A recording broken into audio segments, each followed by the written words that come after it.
Ya está grabando. Bueno, para los que no me conocen, bueno, yo soy Andrea Reynoso, soy médica endocrinóloga, pediatra, y bueno, y hago diabetes infanto-juvenil en el hospital Sor María Ludovica, bueno, y acá en la clínica. Y vamos a hablar hoy de cetoacidosis diabética. Vamos a actualizar un poquito la última charla que tiene el 2021 con los cambios que han habido. Y se me ocurrió empezar con un caso sencillo, como para que ustedes algunas de las cuentas vayan haciéndola con lápiz y papel, a ver si les da lo mismo que a mí, y si lo prepararían parecido. ¿Sí? Juan tiene 9 años, consulta por presentar poliuria, polidipsia y polifagia de hace 10 días, duerme en el cuarto en el piso de arriba, la madre no notó que se levantaba al baño durante la noche, ya al dormir en otro cuarto, pero al preguntarle, él decía que se levantaba 3 veces por la noche a hacer pis y que llevaba una botellita de agua a la habitación todas las noches. ¿Sí? En el día de hoy comienza con dolor de panza y vómitos. La madre piensa que es porque tuvo una pijamada y que seguro había comido comida chatarra, ¿sí? Sin antecedentes de diabetes en la familia. Pesa 30 kilos, la mamá refiere que bajó 2 o 3 kilos este año. Como es un nene sano, solo consulta al pediatra una vez por año para el certificado para el colegio, ¿sí? Entonces, cuando entra a la guardia, tiene un laboratorio con una glucemia de 450, cetonas 4 cruces, un pH de 7,15, un bicarbonato de 12 y se interna. ¿Sí? Entonces, la idea es de poder responder en esta clase qué hacemos con este paciente. Yo, como vos sos especialista, yo soy intensivista, a eso le faltan unas cosas. Sí. Es decir, está deshidratado el paciente. Sí. Severamente desnutrición, tiene una. Ahora, no voy a adelantar el diagnóstico, la clasificación diagnóstica de esas de TDU, pero está deshidratado, está taquicárdico, está taquinémico. Yo no puse acá Es de nuestro rubro. La función renal, esa la puse yo. Tiene una función renal normal, con mucosas semihúmedas, ¿sí? Y un medio interno con sodio y potasio estaban normales. Como la parte de las cuentas, la parte del sodio y potasio, como la manejan bien, esa no las hice, pero parecía lo más práctico. Entonces, sabemos que la diabetes mellitus y es insulino dependiente, ¿sí? Es una enfermedad crónica, que eso por ahí lo que más cuesta que la gente entienda, porque la gente empieza con esto y piensa que en 10 días se va a curar, como cuando tienes una neumonía que tomas amoxi 10 días, esto es crónico. Por ahora no hay una cura, la medicina está avanzando y hay tratamientos eficaces y tienen una vida normal y les va a ir muy bien, pero es una enfermedad crónica que se produce porque el páncreas se destruye. ¿Sí? Entonces, al destruirse el páncreas, deja de fabricar insulina, que puede ser en forma total o parcial, depende si entró en cetosis grave, si está en cetosis. Y cuando tiene clínica ya, significa que un remanente de un 10 o un 15% del tejido. ¿Sí? Esto es algo insidioso y solapado. Y cada vez más, y hemos visto acá en la clínica esta semana, por ejemplo, 2 debuts diabéticos con cetosis sin acidosis. ¿Sí? Por alta sospecha de la mamá, que entran sin, y la semana pasada tuve otra, así que esta semana 3 pacientes con debut de diabetes sin acidosis. Ojalá llegaran todos así, ¿no? Pero la cetoacidosis lamentablemente es una complicación frecuente. Se sabe que son del 14 al 31% de todas las admisiones hospitalarias relacionadas con la diabetes. Y tiene una mortalidad baja, pero que no es cero, ¿sí? De un 0,5 a un 15%, y la mayoría de las complicaciones de la mortalidad se asocia a edema cerebral. ¿Sí? Que muchas veces puede ser por mal manejo, pero a veces no. Entonces, ¿cómo se define cetoacidosis diabética? La presencia de hiperglucemia, más de 200, cetonemia, cetonuria y acidosis metabólica, ¿sí? Con un pH menor a 7,30 y o un bicarbonato menor a 18. Fíjense que acá cambió, antes era 15, ¿sí? Ahora las normas ISPAD, que son las normas internacionales de diabetes infantil, bajaron el corte a 18. Se define como una cetoacidosis severa cuando hay un bicarbonato menor de 5 y un pH menor a 7,1, que obviamente este paciente tiene que ir a terapia y no se puede manejar en piso. Entonces, repasando, más de 200, acidosis metabólica y cetonuria. Se puede medir ácido láctico o las tiritas de cetonas, pero lo más práctico acá es las tiritas de orina.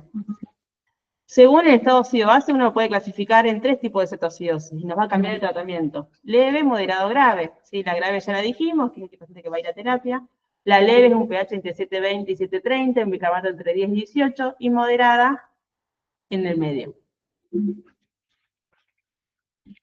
Las formas de presentación. Bueno, la más común es un debut, ¿sí? O un paciente con diagnóstico previo. El paciente con diagnóstico previo puede ser por dos motivos. O por omisión de dosis, o por ingesta copiosa, una mezcla de tantos, o porque el paciente tenga que aumentar los requerimientos por alguna infección, por ejemplo, o porque le dieron corticoides. Entonces es importante que de entrada ya sepan que el único remedio que hay que tener cauto es el corticoide, que si lo necesita, obviamente hay que dárselo. Pero muchas veces se usa la betametasona por una tosecita, que no es una laringitis severa, habría que evitarlo, ¿sí?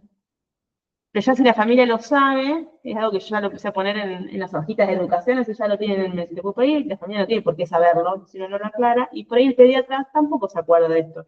¿Sí? Bueno, la fisiopatogenia, esta queda más linda que la que estaba el año pasado, hay un déficit absoluto o insuficiente de insulina y puede haber que alguna situación de estrés, infección, puede pasar cuando los papás se separan, le va mal en el colegio, o se enferma, o nada a veces si la evolución, el chico no tiene ningún estrés, pero tiene diabetes, de a poquito sobrepanadamente va a entrar. Esos son los casos que podemos encontrar sin acidosis, pero no, algunos no queda otra porque nadie se da cuenta y entra en cetoacidosis. Entran todas las hormonas contrarreguladoras, que son el glucagón, el cortisol, la hormona de crecimiento.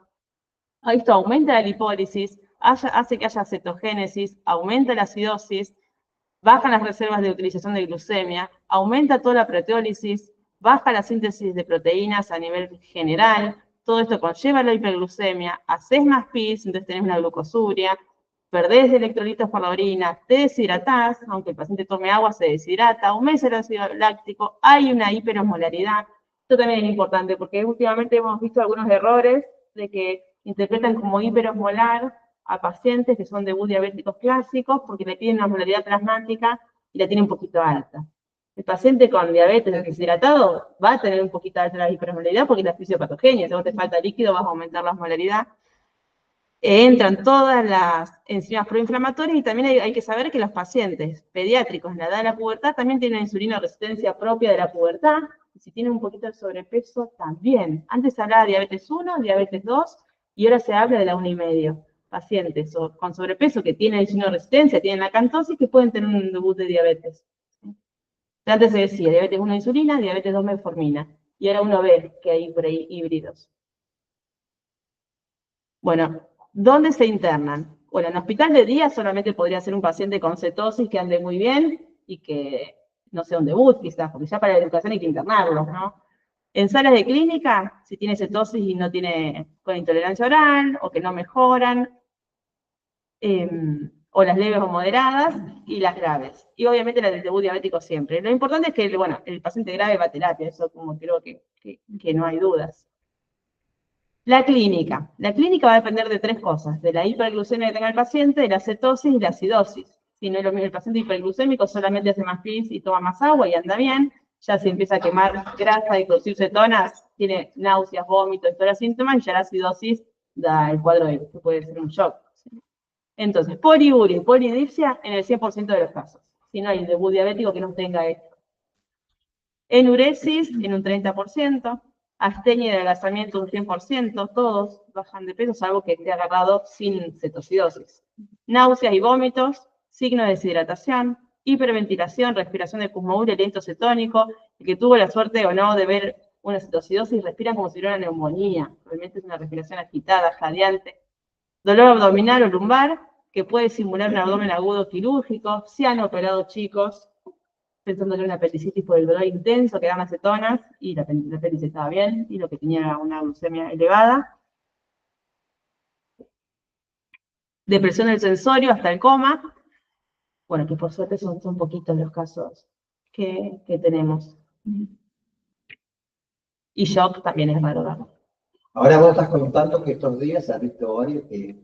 Con hiperglucemia, Sí. cetosis sin acidosis.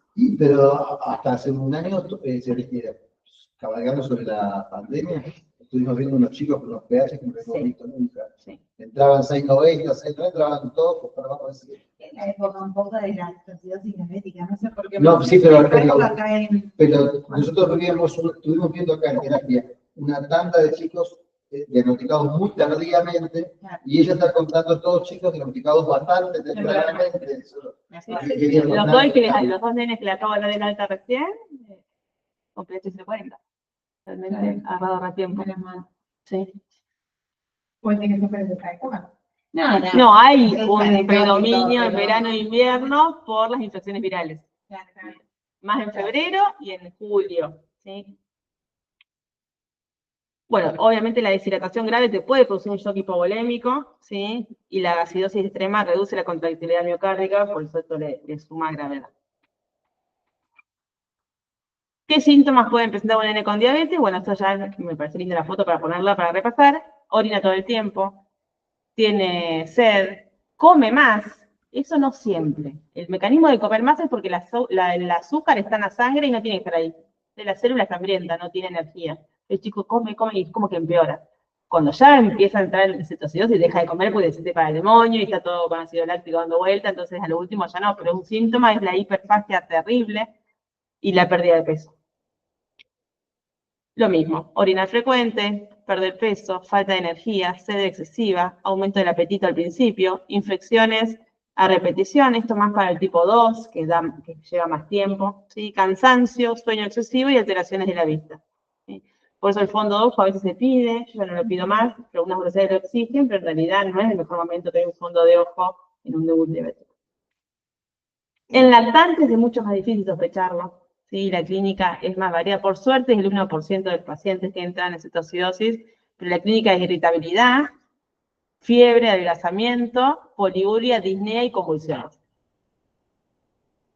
Hubo en estos últimos años un aumento del debut del menor en 5 años, ¿sí? Que antes no pasaba. Antes siempre era 9, 10. Bueno, los laboratorios que tienen que pedir el ingreso, esto está en el normativo, ¿sí? Glucemia, ionograma, cetonas en orina, función renal, cultivo si pensás que el chico está infectado. Y a los días subsiguientes, bueno, la glicosilada, que es importante para no estar pinchando al chico cuando se va de alta, bastante injuriado está, porque lo piden todas las redes sociales, no puedo esperar 3 meses para pincharlo. Colesterol total, HDL y triglicéridos no sería tan necesario porque puede estar elevado por la cetosis, pero bueno, también lo mismo, algunas sociedades lo piden. Por ejemplo, IOMA pide 2 glucemias altas y la glicosilada. Con eso alcanza para el trámite de insumo. Pero, por ejemplo, OSPE te pide colesterol, HDL, triglicéridos, microglobulina, te pide todo. ¿Sí? Perfil tiroideo con anticuerpos y enfermedad celíaca, conviene pedirlo, más que nada de celiaquía, al debut, pero también puede dar un falso positivo a veces, porque no es el mejor momento. Lo que nos cambia es la dieta que le vamos a dar a ese chico. ¿Sí? Entonces, por ejemplo, la nena Aurora, que se va ahora, se lo pido mañana o el lunes por ambulatorio. ¿Sí? Pero la urgencia de tenerlo es porque si yo sale todo en la internación, el primer laboratorio se lo hago recién en los 3 meses. Si no salió acá, estoy obligada a pincharlo a la semana de irse. ¿Sí? Pero como obligatorio para manejo de la cetoacidosis no estaría. ¿Sí? El fondo de ojo está en algunas veces que lo piden de entrada, pero es para tenerlo de base. Se sabe que la diabetes tipo 2 es cuando vos tenés el diagnóstico, vos podés tener 5 años previos de no saberlo. El tipo 1 no pasa eso. Así que las complicaciones a futuro pueden ser del debut a los 5 años. Entonces ya el INSTA creo que recomienda a los 3, 4, o sea, no de entrada del fondo de ojo. Para todo eso, vamos a mencionar, pero digo, el fondo de ojo, el índice de albúmina, cetonuria, elaboración de los órganos Diana. Para ver las complicaciones. Pero en un momento que esté tiene estable. va a tener que estar normal. Que está estable. Acaba de empezar también. Sí. Bueno, ¿cómo monitorizar al paciente? Bueno, eso es como todo paciente grave. Los signos vitales, pesarlo, ver lo que orina y los ingresos y egresos, anotar. Habíamos hecho en 2021, no sé si sigue usando una tablita para anotar las dosis de insulina y los horarios, porque a veces cuesta retomar a ver qué había recibido, cuánto líquido. ¿Sí? El tratamiento son 3 cosas. Bueno, las medidas generales como todo paciente grave, oxígeno si requiere. Corrección del estado hemodinámico. Hay que darle líquido porque a ese chico le falta. Tratar las alteraciones hidroelectrolíticas que sabemos que puede llevar, del sodio, del potasio, del calcio. Y la insulina. Y la insulina sola no, la insulina y el aporte de glucosa. Yo no le puedo poner a un paciente fisiológico pensando que tiene diabetes porque no le estoy dando sustrato, entonces la insulina tampoco va a tener dónde actuar. Entonces, tratamiento general, bueno, 2 accesos venosos, En la primera hora se da solución fisiológica a 10 mililitros por kilo, que antes se daba más rápido, en 30 minutos, ahora se dice que es mejor lento, durante 60 minutos, ¿sí? Salvo que el paciente lo requiera, que se puede dar más rápido, y a veces puede ser necesario... En esta parte que intervenir por los últimos 2 retrocesos que entraban en el piso, ¿sí? Porque esto es una fase rápida, no es una expansión. ¿Sí? Si el paciente está, como dijo Andrea, shock con signos de shock, bueno, entonces entra en el algoritmo de shock. Más tenga diabetes o tenga lo que tenga. Entonces sí se expande rápidamente. Pero esto no es una expansión. Las expansiones son siempre en tiempo corto, y que le dan a 20. Esto es una fase rápida, ¿sí? De rehidratación para después seguir. Por eso, claro, pero por eso le digo que como una de las complicaciones de la mortalidad que explicó Andrea está asociada al edema cerebral, pasar 2 litros en 10 minutos, si el paciente no lo necesita por el estado hemodinámico, es un riesgo que se asume de O expandir un chico con un pH 740, claro, que también ha pasado. Pero lo más importante que quiero entender, eso que ella recomienda ahí no es una expansión. Cualquier cosa que pase 60 minutos no es una expansión. ¿Sí? Y también se puede usar Ringer, ¿sí? Sabiendo que la ventaja del Ringer da menos cloruro. Entonces se puede disminuir la acidosis ciclorémica que se puede dar. ¿Sí? Pero no oficio a 10 por kilo. Entonces este nene que tenía 9 años y pesaba 30 kilos, ¿cuánto le pasaría en deficiencia? 300. ¿En cuánto tiempo? No. Entonces, bueno, fisiológico 10 mililitros por kilo igual a 300 mililitros en una hora. El resto del primer día. Si la cetoacidosis es moderada, se estima que la deshidratación es de un 5 a un 7%. Y si es grave, de un 7 a un 10%. ¿Sí? Y esto había que reemplazarlo en las primeras 24 o 48 horas. ¿Sí? Entonces, los líquidos que vamos a calcular tienen en cuenta lo que el paciente tiene basal, lo que le falta de antes y las pérdidas que puede llegar a tener. Esto también cambió, pero ya había cambiado cuando lo vimos la última vez, que una cetoacidosis de severa es 3.500 mililitros metro cuadrado día. ¿Y qué hay un máximo? Si el chico es grandote y pesa 60 kilos, máximo 6.000 mililitros por día. Hay otra cosa que se discute siempre, lo estoy interrumpido. Una cosa que se discute siempre, si esa expansión se pasa rápida, vos la tenés que descontar o no en el plan total. No. La antes se decía 4.000 acá. Claro. ¿Sí? Entonces se descontaba. Esos 3.500 salen de la siguiente. A mí me gusta siempre que ustedes entiendan, no solamente recordar. Esos salen, en principio, se programa para rehidratarse en 48 horas. Y se dice que las cetoacidosis graves tienen alrededor de un 10% de deshidratación. En 24 horas vos le das 1.500 por metro cuadrado de mantenimiento, más 1.500 más, que es un 5% de cuenta, te da un 5% de deshidratación. Entonces, la idea es que lo vas a rehidratar en 48 horas. A veces lo tenemos más rápido. Hacemos más rápido, sí. En 24 también puede ser, que salga, ¿no? Y si es leve, fíjense que los líquidos son 3.000, no 3.500. Y el máximo 5.000 al día. ¿Sí? Y recordar que en un paciente obeso, el cálculo de líquidos se realiza por superficie corporal calculada con el peso ideal para su talla. Si pesa 100 kilos, no calculemos por 100 kilos. ¿Sí? Hagamos con un máximo de peso 70, hay que mirar la talla y decir, bueno. La evidencia muestra que la mayoría de los pacientes resuelven la cetoacidosis entre 11 más o menos 6 horas. Eso es lo que está publicado. Entonces, en este paciente, ¿este paciente qué cetoacidosis tenía? Sí, es leve, moderada o severa. Moderada. Entonces, ¿cuánto líquido le pondríamos?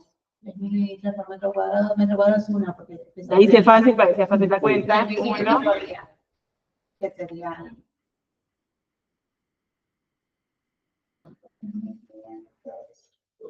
24, 146. 3.000 metros cuadrados día, 3.000 mililitros por día, y de 24 horas, 125. 125 mililitros hora. Bueno, el aporte de sodio, esta para mí es la parte más aburrida porque no me gusta, pero es más para los terapistas, ¿sí? Porque generalmente si las cetoacidosis severas como que esto suele estar bien, pero cuando están graves afecta.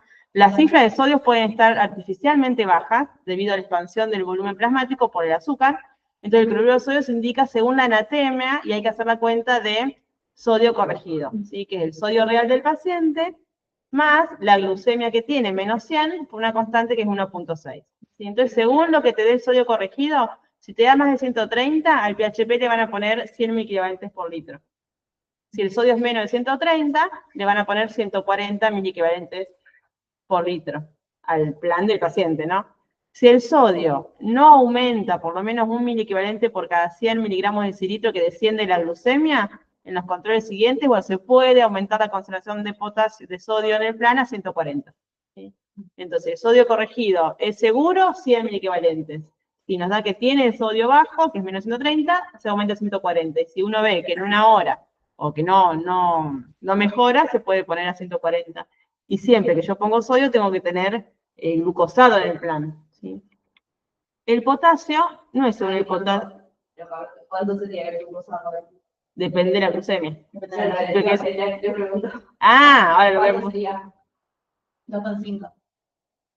Hay que meter la glucosa igual. Depende de la glucemia. Eso está más fácil que lo que era antes. Antes teníamos una escala de un montón de opciones, pero ahora vamos a esa parte. Entonces, el potasio. El potasio es según el potasio que dé en la maquinita. No sé, no es por potasio corregido, como también antes lo hacíamos la cuenta, ¿sí? No se debe administrar potasio hasta conseguir una diuresis positiva. Es muy raro que esto no pase porque el paciente tiene diabetes, así que va a estar poliúrico, ¿no? Si el potasio es de 2,5, se corrige. Si el potasio está entre 2,6 y 3,4, se pone 20 miliquevetos por litro y después se continúa con 40 en las dosis de mantenimiento. Y si está muy bajito, se aumenta a 60. Si el potasio está normal, entre 3,5 y 6, un poquito alto, no se pone potasio en la solución de inicio y después se pone a 40 como basales, ¿no? En el plan de mantenimiento. Y si hay una hipercalemia franca, potasio más de 6, no se pone potasio hasta documentar que el paciente orine, ver el eventual tratamiento de la hipercalemia. Ahí se puede hacer alguna aclaración más allá de la potasio. De que conceptualmente, fisiopatológicamente, aunque no lo calcules, pero no valga la pena, vos saber que el potasio corporal total está disminuido. Sí, hay que saber qué es lo que pasa. Una cosa es la potasemia y además va a estar alterada por la acidosis. Porque hay un intercambio de potasio y Sí, cuando pongan el bien encima. Claro, entonces, vos sabés que el potasio está disminuido, ¿sí? Incluso también está disminuido el fósforo. Sí. Esto no es que no hay que darle bolilla al potasio corregido, lo que No se vale dice la acá pena es hacer la cuenta, no vale la pena hacer la cuenta. que para Vamos a tomar ver. conducta usas el potasio sérico. Sí. Calcio, a partir de la segunda hora se puede poner 1 o 2 milivoltios kilo día de gluconato calcio al 10. Recordar que puede disminuir luego la corrección del pH y la administración de fosfato. Y el aporte de fosfato no está clara su importancia clínica. Probablemente la frecuencia cardíaca y la contractilidad de los músculos respiratorios no se vean alteradas hasta que caiga un fosfato por debajo de 1. Así que en la práctica no suele usarse fosfato, por ahí sí, en la citosis grave, que están ventilados, en terapia, por ahí sí. Sí, algunas guías, que no sale la sigla de la sociedad. ISPAC, las guías versiones anteriores decían, no sé, la última, que el potasio ponerlo 40 por litro, 20 por litro de fosfato y 20 por litro de cloruro. Sí. Pero bueno, va a cambiar. Y ahora vamos a la parte que... Antes, por ejemplo, ahí está como el calcio. El calcio te iría en la misma infusión. Sí, en el plancito, sí. A veces no le hace la corrección directa. No conviene ponerlo en el plancito. Sí. Y lo tenés que tener 3 días. Claro, pues ya tenemos 2 días para... Te vas a tener una vía para la insulina, otra vía para el... Lo pones en el plancito. Acá está la pregunta de la doctora, ¿qué hacemos con el azúcar? ¿Qué le ponemos de líquido? Pues dijimos cuánto, dijimos qué hacer con el sodio, dijimos qué hacer con el potasio y nos hablamos de qué usamos para hacer el plan. Ahí esto está mucho más simplificado ahora. Si tiene glucemia más de 250, destrozado al 2,5. Si tiene glucemia menos de 250, glucosado al 5. Qué lástima que qué lástima que son tan pocos los hospitales de escuela pediátricos que no se ponen de acuerdo para que los residentes anden con una sola norma. Sí, igual las del Garrahan. Se van pareciendo cada vez más. Sí. Se van pareciendo. Sí. Pero Después les voy a mandar, porque la de no Elizalde porque estaba medio lo atrasada. puse acá, la del Garrahan, hay un algoritmo lo último, que después se lo mando, está re lindo. Vas a ver que es el resumen de esto. Claro. Sí, por eso lo voy siguiendo para agregarle cositas. Pero sí, está igual. Sí, cuando tuve- Cambia algunas dosis de insulina, que por ahí pone 0,1 solo y yo por ahí le pongo otra opción, pero está muy parecido. Luego, en el transcurso del tratamiento, el contenido de azúcar en la solución se puede aumentar si la glucemia es cercana a 200 y persiste la acidosis, porque si el paciente está todo bien y persiste acidótico, por ahí falta un poquito de sustrato, entonces por ahí uno puede aumentar un poquito el glucosado. Se debe evitar que baje de golpe la glucemia, un descenso mayor de 100 si el descenso es mayor de 100 por hora, bueno, ojo, hay que poner por ahí un poco más de Hay glucosado. pacientes que pueden llegar a que el glucosado al 10. Sí. Antes, las normas viejas, que yo también soy más vieja, decía fisiológico, destrozado el 10, al 7,5. ¿Sí? Esto está como más simplificado, creo, y más fácil para uno Y otra cosa recordar. que pasó, hoy estoy tremendo, ¿no? Otra cosa que pasó es que se discutía, y todavía se discute, es el uso del bicarbonato en estos pacientes. Ah, sí. ¿Eh? Que no. Sí, está discutido en todas las acidosis en general, Sí. ¿verdad? No solamente en la acidosis diabética, pero en la acidosis diabética puntualmente, si no es por debajo de 7, ¿sí? Claro. Jamás se debe pasar el bicarbonato. En medio casi una indicación de reanimación, porque se asocia al edema cerebral, todo así. Entonces, en el caso de Juan, dijimos que el volumen era 3.000 mililitros por día, el goteo 125 por hora, la glucemia tiene 350 en este momento, entonces le pondríamos un destrozado al 2,5. Manejo de la acidosis. Bueno, ¿cómo mejoramos la acidosis? ¿Solo con líquido? No, hay que administrar lo que le falta al paciente. ¿Qué es lo que le falta al paciente? La insulina, ¿sí? No hay acuerdo sobre el uso del bicarbonato, ¿sí? Los riesgos potenciales del uso del bicarbonato son que haya una acidosis paradojal del sistema nervioso central transitoria, que desplace la curva de oximoglobina hacia la derecha, aumentando la afinidad de la hemoglobina por el oxígeno y agravando la hipoxia que el paciente tiene. Hipopotasemia, ¿sí? Por la corrección rápida de la acidosis, por cada 0,1 que aumenta el pH, el potasio disminuye 0,6. Y la alcalosis metabólica tardía por conversión de las cetonas a bicarbonato durante el tratamiento. ¿Sí? Los argumentos a favor de usar bicarbonato: un pH mayor a 7 mejoraría el trabajo miocárdico y la respuesta a las catecolaminas. ¿Sí? Se reserva el uso, en realidad, para pacientes con pH menor a 6,9, como dijo Juan, o en pacientes acidóticos graves, ¿sí? Especialmente si tienen acidosis hiperclorémica, cuya hipotensión no responde a la alimentación de volumen, que tengan arritmias o que estén en coma. O sea, ya sería también parte del algoritmo de un paciente Pero hay choqueante. una animación, otro enfoque. Y la dosis, bueno, 1 o 2 miliquivalentes de bicarbonato al un sexto molar. Bueno, vamos a hablar de lo que más me gusta a mí, que es la insulina, ¿sí? Se comienza a iniciar el tratamiento insulínico en los episodios de cetoacidosis 1 hora después de haber comenzado la reposición de líquidos. ¿Sí? No hay que apurarse, hay que darle líquidos y esperar. Dado que la administración precoz de insulina puede aumentar el riesgo de edema cerebral. A veces por el afán de que hacer todo rápido, quieren poner el goteo enseguida, no. Conviene poner el plancito 1 hora y después empezar con el goteo de insulina. 1 hora después del Sí. primero que hicimos de esa reposición rápida. No, de la otra. De la otra. O sea, Sí. 2 horas después de que el paciente Sí. ingresó. Okay. Puede utilizar. Estoy dudando de eso. Cuando Lo tengo que no, buscar. No, Yo, cuando pones el mantenimiento. Sí, ahí te mentí. por ahí, de acuerdo a lo que nosotros, porque puedo Sí. por eso no, pero de acuerdo a las experiencias negativas que tuvimos, recordar, por lo menos lo que nosotros tenemos como en terapia como esquema. El paciente llega, le pongo las 2 días, le paso solución fisiológica 10 o 20 por kilo en 1 hora. Cuando cumplo la hora tengo que repetir el laboratorio, Sí. porque a veces solamente esa infusión de líquido me baja la glucemia. Y si el paciente es un diabético previo y tiene insulina en los tejidos, todo, y yo no lo repercundo, puede ser que también libere esa insulina. Entonces, no cuelgo la insulina hasta después de la hora, pero luego de haber repetido el laboratorio de ingreso. Porque a lo mejor entro con 4 de glucosa y después de la hora que yo le pasé la fase rápida, cuando lo controlo tiene menos. Sí, y lo de la hora después de haber hecho una reposición adecuada. A veces lo que pasa es que le pasa cualquier cosa, entonces vos no sabés cuánto pasó, que viene derivado y no sabés qué le colgaron, ni cuánto tiempo, ni... El punto por el texto, digamos, como para que tenga el dato. Porque si no, Sí, tal cual. ¿Qué insulinas vamos a usar para sacarlo de la cetosis diabética? Puede ser insulina regular, que es la corriente, que es la foto de arriba, que hay en todos lados, y también se pueden usar los análogos de insulina rápida, cualquiera de los 3, glulicina, aspartica o lispro. ¿Sí? Y generalmente acá que lo que yo veo es que cuando hacen goteo, pero usan corriente, pero se podría usar las otras tranquilamente, ¿sí? Que son las que va a usar el paciente después. Bueno, ¿cómo administramos la insulina? O goteo, o subcutánea. Existe la forma intramuscular que casi no se usa, Pero bueno, en un estudio que se hizo con la Sociedad Argentina de Diabetes, con 111 cetocidosis, no se encontraron diferencias significativas en el tiempo de recuperar usando cualquiera de las 3 vías. Así que hay que usar la que uno se sienta más cómodo, depende de la edad del paciente, y seguir la misma norma. Yo lo que veo a veces de error es que empiezan con una, después siguen con otra, entonces al final después queda como, o si empiezo con las del Garra, con las del Garra. Ahora que están más parecidas es más fácil, pero hace un tiempito había como todas distintas, de Gutiérrez decía una cosa y Isabel decía otra, como que entonces...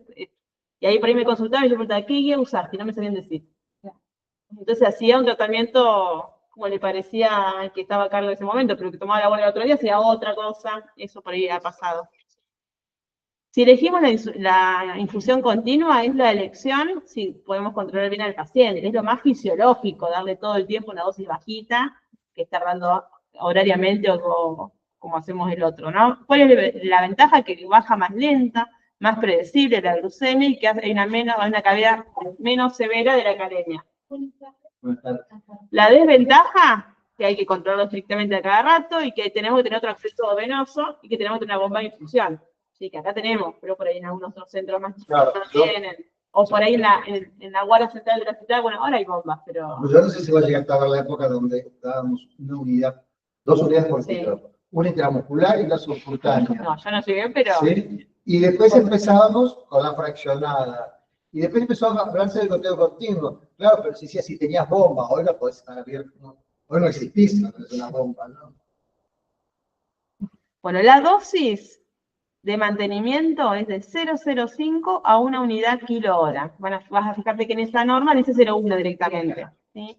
Y obviamente se debe colocar separada la hidratación. Una cosa es la hidratación y otra cosa es el goteo de insulina. ¿En qué paciente yo usaría una dosis más bajita de 0,1? En los chiquititos menores de 1 año. O en el paciente que tiene diabetes previa. ¿Sí? Que el chico que entra en cetocidosis, uno sabe que va a resolver más rápido. ¿Sí? Porque es un paciente que no se puso por 1 o 2 días. ¿Sí? O que le pasó algo. Pero si no, 0,1 es lo que dicen la mayoría de las normas y lo que se hace generalmente en el hospital. ¿Menor o menor a 5 años? Menor de 5 años, puse Menor a 5 años. la dosis más bajita, ¿sí? Sí. ¿Cómo preparamos el goteo? 1 unidad de insulina cada 10 mililitros de fisio. Eso nos queda que 1 mililitro kilo hora es igual a 0,1 unidad kilo hora. Purgar la guía de suero con abundante solución de insulina, que más o menos te lleva 50 mililitros. ¿Sí? Y sabemos que esto es nuevo, que se puede recambiar cada 12 horas. ¿Sí? No dura 24 horas. Entonces uno tiene que tener en cuenta cuando preparar para no preparar de más o de menos. ¿Sí?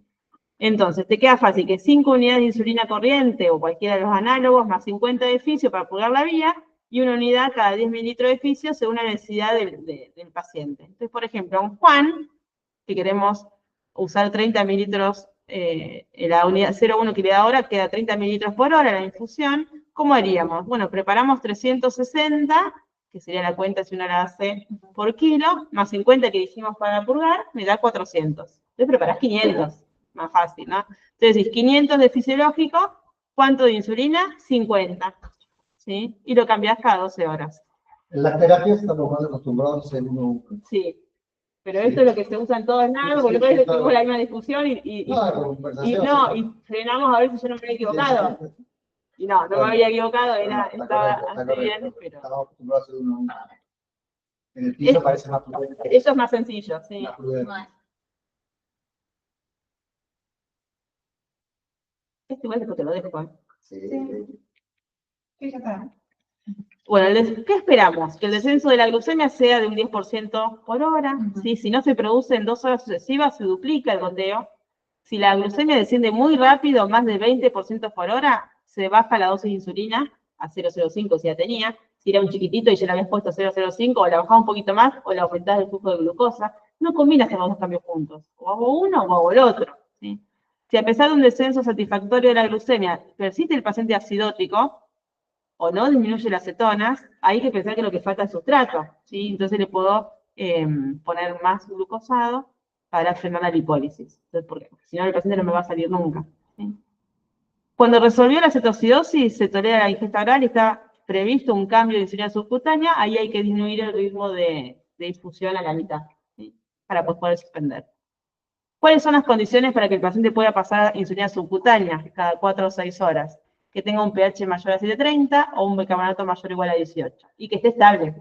el chico está somnoliento, tiene vómito de la panza, Eso también podríamos redactarlo diciendo, eso es lo que significa haber superado la cetoacidosis, sí, ¿verdad? a No ver. estar más en cetoacidosis Y diabética. estaría bueno poder hacer un trabajo, porque tenemos tantos pacientes que no Sí, estamos claro, haciendo, sí. y poder Vamos a sacar hacerlo. el horario, cuánto nuestros pacientes acá en la clínica, cuánto tardan en salir. Los del piso, los de terapias, Lo eso. podemos hacer. Los Y chicos clasificar las los chicos leves, tienen que moderadas y hacer, severas, eso estaría plan genial. de la residencia. Yo los ayudo, si quieren, me encantaría. Sí, lo vamos a hacer. Si tenemos todos los datos. Dale, O nos sí, sí. vamos a tardar un poco en la enfermería en mirar los horarios, pero eso No, está no. todo escrito. Además va a ayudar a corregir un montón de defectos. Te empiezas a dar cuenta que no le pediste esto, no le pediste el otro, que te demoraste. Y ayuda a revisar todas las cosas. Sí, sí, estaría bueno. Con el caudal de pacientes que tenemos, es una lástima no hacer trabajos. Sería buenísimo. Bueno, el momento ideal para el cambio sería obviamente cuando el paciente esté para comer. ¿Sí? Y fíjense que ya acá sacamos el segundo día, no hablamos de leche, jugo y caldo como eran las normas viejas. Entonces sale la acidosis y ya empieza a comer. Y puedes hacer una dieta un poco más livianita, pero en realidad eso de un tercio, que también era un dolor de huevo, calculaba un tercio, y decía, bueno, jugo, caldo. No, eso ya no se usa. ¿Sí? Ahora vamos a hablar del otro método, de la difusión discontinua, que cada vez se está usando más, y acá veo que lo usan un montón. Es el método de elección, si no se encuentra con infraestructura, obviamente no tengo bomba, no me queda otra opción. Si la cetoacidosis leve o moderada también es una buena opción. Se recomienda acá usar las lapiceritas, porque aparte, fíjense, la ampolla de corriente es re errático cuánto cargar, es muy difícil cargar una, dos, o sea, vos con la lapicera que ponés la dosis justa, ¿sí? Y va bien subcutánea, la aguja de la corriente que usamos, que sea la mosquito, te pasás, podés ir al músculo. ¿Sí? Entonces uno va a ser discontinuo, conviene usar lapiceras, no corriente. Pero bueno, si no tengo, no queda opción. ¿Sí? No se debe administrar hasta no conocer la glucemia, luego tengo que saber qué valor tiene. Y la dosis es 0,1 unidad kilo-hora en mayores de 5 años, o se podría también, esto es parecido al anterior, 0,05 en menores de 5 añitos o con diabetes previa. ¿Hasta cuándo? Hasta la resolución de la acidosis. Cada hora. Cada hora. Cuando yo di la clase en el 2021, les preparé esto mismo y puse otra opción que era 0,15 o 0,2 cada 2-3 horas. No, ya ninguna norma habla de eso, es horario. ¿Sí? Por eso lo saqué. ¿Sí? Entonces, este nene pesa 9 kilos. ¿Cuánto, si tiene las condiciones de pasar, porque tiene pH 730, un bicarbonato de 20, ¿cuánto le pondría de insulina? 3 unidades por hora. 3 unidades, esperar una hora, ¿A quién frente? horariamente. Esta dosis independiente de la glucemia, siempre que el chico esté alto, que tenga 250, ¿no? Si desciende a menos de 250 antes de la resolución de la cetoacidosis, ojo, hay que reducir la dosis a la mitad del goteo que tenía y mantener la glucemia en 200. Se supone que el chico está en cetoacidosis, está hiperglucémico. La administración subcutánea de insulina. Bueno, esto yo lo puse porque está en el IFAD, está en el normativo, pero es como, ahora lo hablamos como medio raro, porque es como medio, dice, que vos podés administrar insulina subcutánea si el paciente está bien, tiene una acidosis leve, un pH más de 7 y está estable, en vez de hacer esto horario, decir 0,8 por kilo o 0,1 por kilo en 24 horas, la calculás y lo dividís en 6 para dar una dosis continua cada 4 horas. Por ejemplo, si el chico pesa 30, como Juan, 30 por 0,8 me da 24 unidades. Lo divido por 6, me da 4 unidades. Es como que yo le podría poner a este paciente 4 unidades cada 4 horas. Cada 6 horas. Pero esto es independientemente de la glucemia. No tiene mucho sentido tampoco. Claro. Y en realidad cuando uno Si está... va corrigiendo la glucemia, no Sí. pretendemos que hable menos. Sí. Entonces en realidad está puesto, es como re fácil porque es muy hacer una cuenta y lo ves. Entonces cuando el paciente resuelve... Sí. Entonces, con lo subcutáneo es por hora, Sí, por ritmo hasta que subcutáneo, resuelva hasta que acidosis. resuelva acidosis. Sí. No importa la glucemia que tenga. No, Se entiende que va a estar alta. tengo hasta la lista. Sí. Porque si está baja ya todavía que salió de acidosis. Tienes que hacerle laboratorio igual. Sí, obvio. ¿Sí?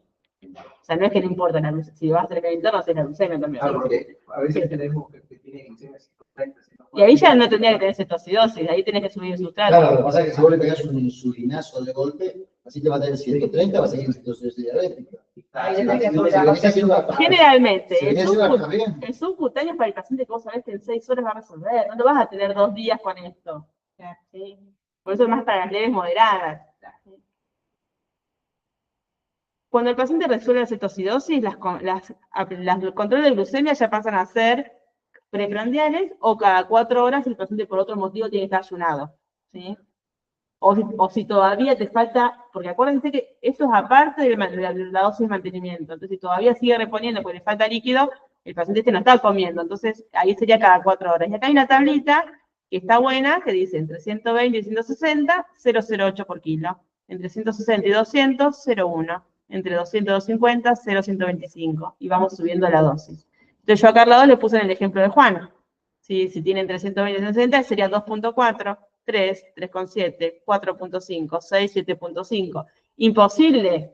Estas dosis, pues lapiceras van de a 1. Andrea, Sí. ahora, este paciente que Claro. salió de la cetocidosis diabética, con esa tabla corregís, pero a su vez es insulina de base, Todavía no. todavía no, Todavía no. solamente corregís. Solamente corregís. Si tiene dieta, alcanza. Y si tiene suerito, tiene glucosado. ¿Sí? Sepan que vienen lapiceras de insulina rápida, que se pueden dar cartuchitos que van con una lapicerita que podrías administrar dosis de 0,5. Eso para bebés es útil. Acá, ¿cómo hacemos? Acá te dice 2,4. Y no, es o 2 o 3. Entonces se fijan en el rango en que está. Te fijas, si está más cerca de 160 le pones 3, si está más cerca de 125 le pones 2. 3 quedó redondo, 3,75 es 4. 4,5 no podés, es o 4 o 5. Entonces acá te fijas, si está cerca de 250 es 4, si está cerca de 300 es 5. 6 es redondo y 7,5 pasa lo mismo. Fíjense que son parecidas las dosis que después usamos cuando empiezan a comer y cuando los conozco yo. ¿Sí? ¿Qué me puede pasar si yo uso insulina? Puedo tener hipoglucemia si me equivoco de la dosis, o puedo tener hipopotasemia, ¿sí? Eso hay que acordárselo. Cuando el paciente va a empezar el tratamiento ya habitual, porque salió la cetocidosis, está, cuando los líquidos se los empezás a dar cuando el chico está bien y clínicamente pueda tolerar vía oral, una vez que resolvió, ya se podría empezar con una dosis de insulina basal, que es lo que preguntó él. ¿Sí? Que en la práctica lo hago yo cuando vengo al otro día, quizás, pero a veces dejo las lapiceritas acá y me llaman por teléfono y digo, bueno, ponele tanto. ¿Sí? De la dosis de insulina basal, más o menos, las normas dicen 0,5, pero a veces es medio mucho, por eso esto lo cambié, de 0,25 a 0,5 por kilo. Podemos usar NPH, que por suerte en pediatría ya no se usa. ¿Sí? La argina, que es la que más usan, y Degludec, fíjense que Degludec es la que usé esta semana en los pacientes de acá.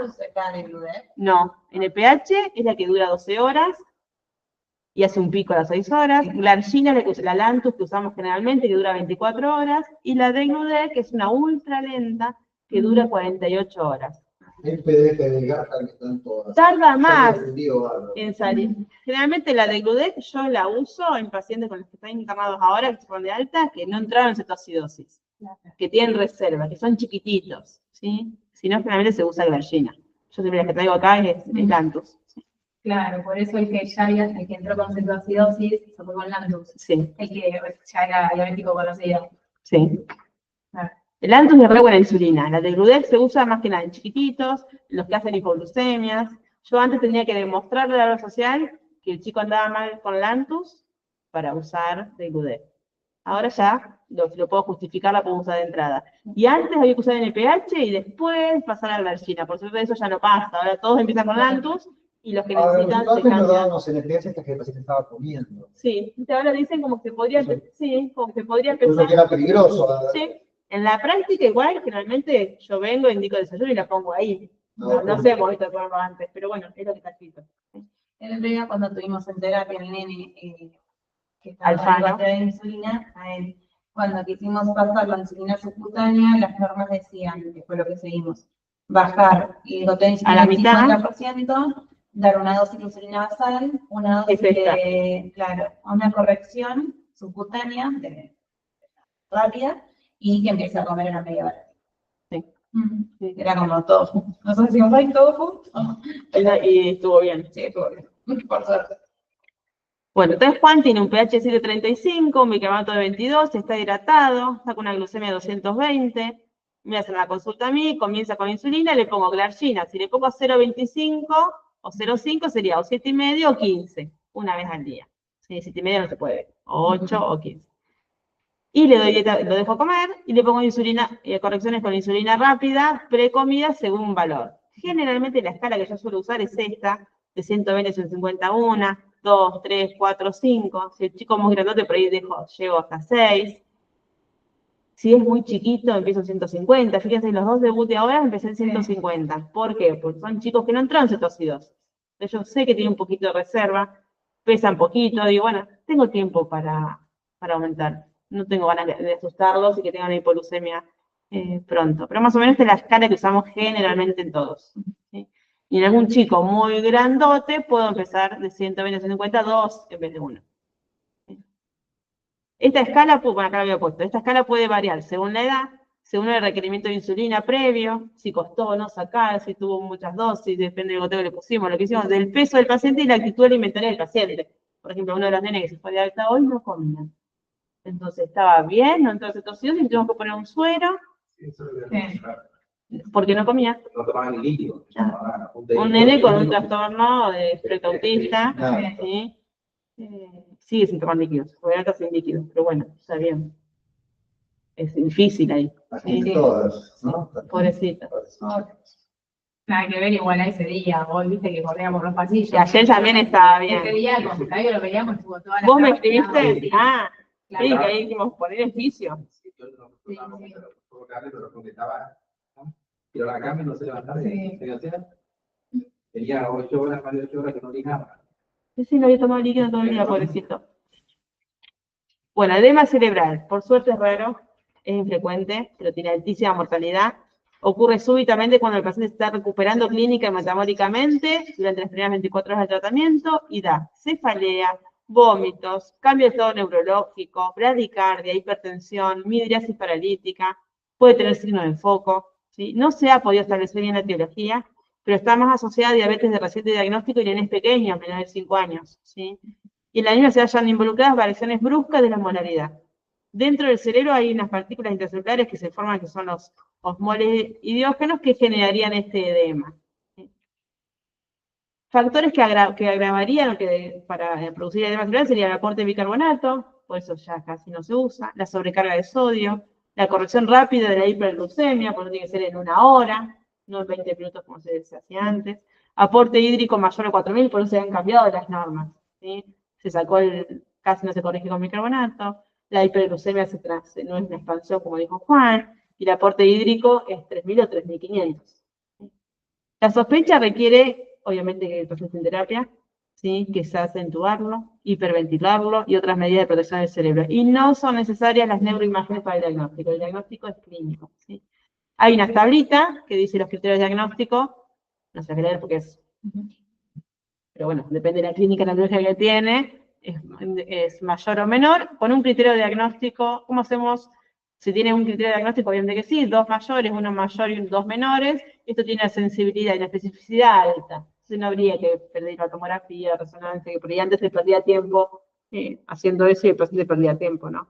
¿Qué hay que hacer si lo sospechamos? Elevar la cabecera de la cama a 30 grados, bajar el volumen de líquidos a la mitad, aumentar el cloruro de sodio, agentes diuréticos como el manitol, bueno, eso tendrá más experiencia el doctor. Repetir en 20 minutos a 2 horas si no hay respuesta. Cloruro de sodio al 3%, previene o mitiga la hiponatremia y previene la hipovolemia, asociada a la diuresis osmótica del manitol, y la dosis sería de 5 a 10 miligramos por kilo y se puede repetir en 30 minutos. ¿Sí? Yo no sé si ha habido pacientes que hemos tenido que usar el manitol. Por situaciones diabéticas, Sí. acá yo no. Uno, mira, si no me acuerdo, un paciente que yo veo en Ipensa, en la guardia, cuando yo hacía pediatría, y no tenía cama. Así que le puse la expansión ahí en el showroom, me tomé un taxi y me vine para acá, a terapia. Ese paciente hizo... Y tu barrio tuvimos varios, por el shock y por la cetosis diabética, por la acidosis metabólica. Este chico hizo todo, Un chico que está hipocalemia. chocado, un chico está completamente chocado, tiene un pH de 690, evaluar el sensorio es casi una utopía. Es un chico que... Yo creo que usaron manitol. Eventos indicativos de inadecuado manejo. Si hice una degradación rápida, si la hice lenta, si desciende muy rápido la glucemia, si desciende muy lento, Si tiene hipoglucemia, algo que es normal, ¿no? La idea es sacar la acidosis, pero no con hipoglucemia. Si se persiste la cetosis más de 24 horas, si hay trastornos hidroelectrolíticos, porque algo calculé mal, corrección brusca de la acidosis, tampoco está bueno.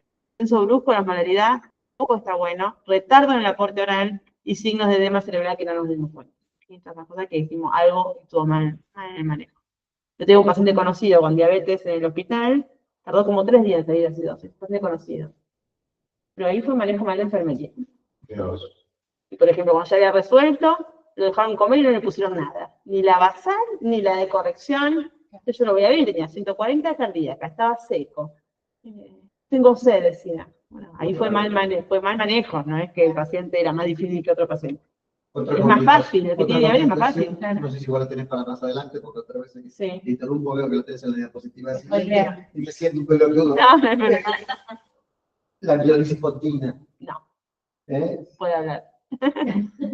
Yo tenía de la glucemia 1,05 gramos a gramo, no más de eso por hora de descenso. O sea que nunca te va, una situación bien franca, nunca menos de 5 o 6 horas para poder normalizar la glucemia. Y del sodio, no más de 10 puntos en 24 horas, ¿sí? Del sodio real. ¿Sí? Está visto que los pacientes que tienen un descenso del sodio y de la osmolaridad, consecuentemente, de mayor de 10 puntos, a veces se hace una enfermedad digelinizante, lo deja secular de por vida, se llama mielolisis continua. ¿Sí? La protuberancia. Se disminuye la protuberancia, el paciente queda dañado. Tengo una diapositiva para igualarse. Sí, lo vimos con Sole cuando vimos Mediterráneo. Este es uno de los pacientes, a mí es un paciente que me apasiona, no sé si se dio cuenta, porque ese paciente se entiende. Sí, me Todo es Y que si hacemos todo bien, en todo en mejora base a la en un fisiopatología del día. paciente. Claro, es algo milagroso. Bueno, y vamos a hablar un poquito de esto, ¿sí? Más que nada para que no lo confundan, porque estamos viendo pacientes derivados de otros hospitales que los tratan como esto, porque le piden la osmolaridad que está alta y era un diabético y hacen todo el tratamiento como si fuera un coma, no, es raro, el coma no cetóxico, hiperglucémico, hiperosmolar. Es una complicación rara en pediatría y el paciente tiene una hiperglucemia severísima, 600, 800, una hiperosmolaridad alta, hipovolemia, ausencia de cetoacidosis importante, o sea que el medio interno está bastante bien y no condice con la osmolaridad de la hiperglucemia, ausencia de cetonemia o leve y alteración de la conciencia. Es como que el sensorio no coincide, porque el chico con cetoacidosis severa generalmente tiene que estar con el sensorio deprimido. Ahí sería bicarbonato más de 18. Sí, esto me quedó de lo viejo. No sé, porque esto es otra entidad, así que no sé si estoy cambiando. Después nos miramos en lo que les mando. Si quieren les mando el ISPAD, ¿está? Si es más de 18 o no. Esto es una forma de debut. Esto que también se puede ver en nenes no diabéticos, más que nada en secundarios neurológicos, ¿sí? Que están deshidratados hiperosmolarmente, que requieren adrenalina, un postquirúrgico de neurocirugía, no tienen el mecanismo del acero adecuado, en síndromes de realimentación, en pacientes con nutrición parenteral, ¿sí? En algunas infecciones, pero no es algo frecuente. Y a diferencia de la citocidosis diabética, las manifestaciones que predominan es la del coma hiperosmolar. ¿Sí? ¿Y cuál es la fisiopatología que lleva la hiperglucemia? No es la falta de insulina. No es la falta de insulina, ¿sí? Entonces, lo que hay que mirar mucho es la clínica, es sed, poliuria, debilidad, pérdida de peso, náuseas, vómitos, pero con una glucemia por ahí extremadamente alta, pero lo que está faltando acá es líquido, ¿sí? Entonces, acá es una expansión rápida, esto sí, a 20 por kilo, ¿sí? Bueno, el laboratorio, y los líquidos de mantenimiento, fíjense que son 6.000 por metro cuadrado, ¿sí? Claro, Máximo 10.500. es tremendo si te confundís porque el tratamiento es muy distinto. O sea, Sí. si es una diabetes, puedes hacer un lío bárbaro tratando la coma. La semana pasada entró uno derivado del hospital y derivado por sospecha de esto y le habían pasado 6.000 por metro cuadrado. Claro. Y era un debut diabético, porque tenía una osmolaridad un poquito alta. Si la glucemia desciende a más de 100 mililitros por hora o más de 250, hay que agregarle destrozada. ¿Sí?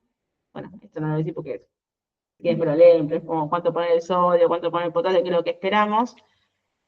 Está contraindicada la administración de bicarbonato acá, ¿sí? Aumenta el riesgo de hipocalemia, empeora la llegada de oxígeno a los tejidos, y la administración de insulina se inicia cuando la glucemia desciende, ¿sí? Pero primero esperamos al líquido. Y se usa en la dosis más bajita, 0,05, en infusión endovenosa continua. Si no es factible, porque no tengo infraestructura, 0,05 forma subcutánea, como que uno lo que tiene que saber es que acá el que debe corregir más es el líquido, ¿sí? Y la dosis requiere que descienda lento, entre 50 y 75 por hora. Las complicaciones que puede tener esto son las trombosis venosas, la radiomiólisis y la hipernatremia maligna. Yo, casi 40 años, no, nunca vi ninguno. Yo he visto sospechas y que No, después eran... Muchas terapias, muchos hospitales, secuelas, todo esto. Ahora, cuando resuelve la hiperglucemia, no necesita más insulina. No. Bueno, y acá es la bibliografía, que después les mando las ISPAS 2022, que está en inglés, el normativo este que tenés vos ahí, del Garrahan, y el nuevo nuestro, que ya que está todo esto corregido. Excelente. Genial. Excelente, Andrea, muchas gracias. Bueno, espero que sirva. Bueno, va a servir, sí. Y vamos a empezar a sacar el trámite. Dale, ya Que tengo la gracia. A ver, los temas Sí, sí, sí, sí. Yo trabajo en las instituciones, para la doctora.